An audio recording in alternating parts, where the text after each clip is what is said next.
Kuqanda ikhanda ubufakazi obukhomba ukuthi uKhuzani Ndlamlenze wavunda okhalweni lesihlabani esesalala kobandayo uBrenda Fassie. Ligamenxe ihora laphakade emsakazweni weIndus FM izindaba nezethulelwa yikhehla laphakade mntanami shut up and listen.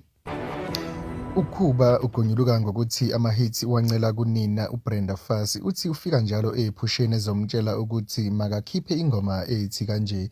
Uphinde wathi ukhuba le ndaba ibifihliwe ngoba abantu bebezoba nomona ukuthi uzalwa isihlabanekazi esasikhiqiza ama-hits.